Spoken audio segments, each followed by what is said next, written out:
Hello and welcome to Intro to VR Cameras presented by Black Public Media. My name is Philip Sanchez and I'm a virtual reality producer and 360 photographer. For the past 5 years, I've been using VR to create doc-style stories that shed more light onto social issues affecting underrepresented communities. When I first started making VR films, you had to visit a bunch of different websites and YouTube videos to learn one small piece of what seemed like a huge puzzle of a process. And to be honest, today, it's still not much better.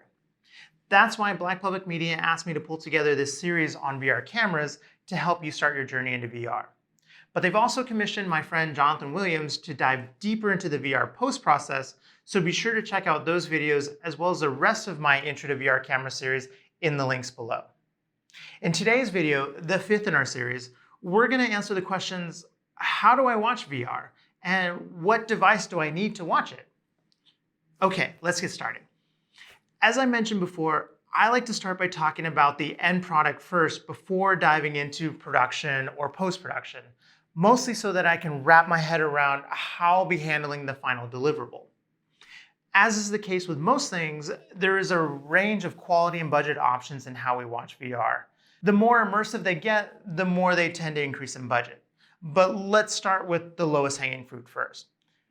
This may be stating the obvious, but just to be thorough, the simplest way to watch 360 videos is right on your computer or your laptop, and you just click and drag around. You can also watch on your cell phone, and you can change the view just by moving the phone or by swiping. Now, today, just about all the major video platforms can support 360 video. YouTube, Vimeo, Facebook, Wistia, and even some business and enterprise-focused platforms like JW Player all have 360 capabilities. So there's absolutely no special equipment or coding required to view or present your 360 videos. If you want to take it up a notch, a better but still very affordable way to watch is with a phone-based headset like the Google Cardboard, Samsung Gear, or any number of similar headsets available on Amazon. These are headsets that use your cell phone as the computer to play VR videos and games, usually through some sort of an app. And the apps themselves use the gyroscope in your phone to change the view as you move your head around.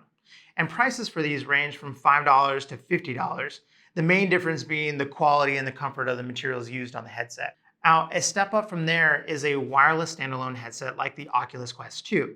Now, these are headsets with what's essentially a lightweight computer on board.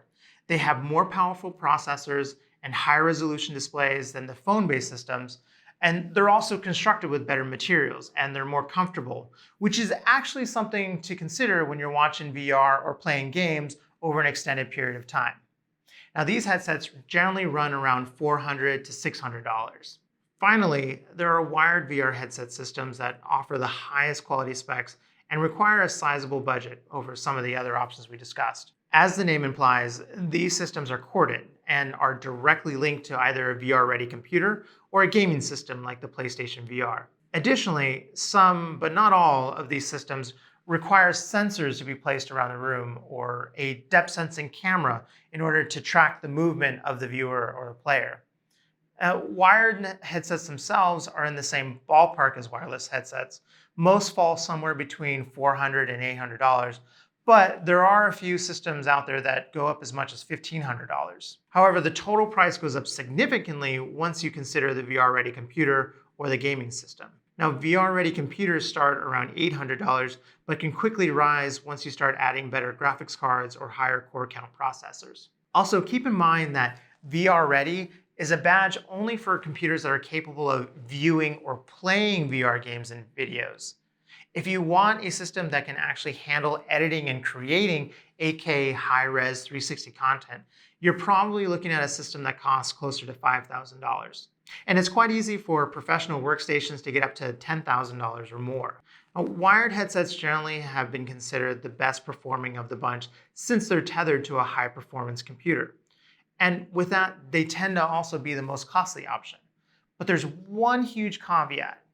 They're really only good for VR gaming. For 360 video playback, they're actually lagging behind the current slate of wireless headsets like the Oculus Quest 2. And considering that the newest headsets to be released have all been wireless, the industry appears to be generally moving away from wired headsets. But wireless headsets tend to be cheaper, so I think that's actually great news for all of us. Okay, so hopefully that helps demystify how you might present your VR 360 videos to your audiences. As we discuss, the barrier to entry for audience members has been greatly reduced as more video platforms now support 360 videos across devices that we already own. And even the higher end, more immersive tech is also becoming more streamlined and affordable. Okay, that's it for now. Thanks for joining me, and we'll see you next time.